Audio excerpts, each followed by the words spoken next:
दिल्ली के mayor, deputy mayor और स्थानीय समिति के सदस्यों के चुनावों की प्रक्रिया मंगलवार को स्थगित कर दी गई। एमसीडी के सिविक सेंटर में वोटिंग शुरू होते ही हेडक्वार्टर में भारी हंगामा हो गया। आप बीजेपी मेंबर्स ने नारेबाजी की, बैरिकेड्स पर चढ़ गए और एक दूसरे पर बोतलें फेंकी। हंगामे के कारण सदन अनिश्चितकाल के लिए स्थगित कर दिया गया। इससे पहले एमसीडी में 10 मनोनीत सदस्यों को शपथ दिलाई गई। इस दौरान भी आप नेताओं ने नारेबाजी की। भाजपा नेताओं ने भी जय श्री राम और भारत माता की जय के नारे लगाए। केंद्रीय मंत्री मीनाक्षी लेखी ने कहा कि बहुत दुख का विषय है कि वोट डालने के लिए सभी बैठे थे, लेकिन फिर हंगामा हो गया। ऐसा नहीं होना चाहिए। लोकतांत्रिक प्रक्रिया का पालन होना चाहिए। आपने महापौर पद के लिए शैली ओबेरॉय और भाजपा ने रेखा गुप्ता को मैदान में उतारा है। ऐसे में राजधानी को एक महिला मेयर मिलना तय है। भाजपा सांसद हंसराज हंस ने दावा किया है कि मेयर भाजपा का ही होगा। एमसीडी चुनाव के बाद सदन की पहली बैठक 6 जनवरी को हुई थी, लेकिन हंगामे के कारण मेयर का चुनाव नहीं हो पाया था।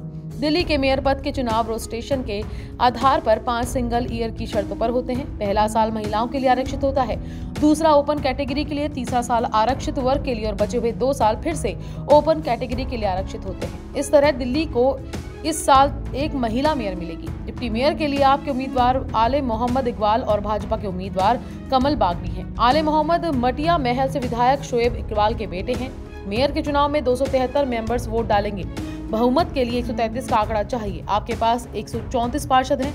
इसके अलावा 3 राज्यसभा सांसद भी हैं। इस चुनाव में 250 पार्षदों के साथ 10 सांसद, 13 विधानसभा सदस्य वोट डालेंगे।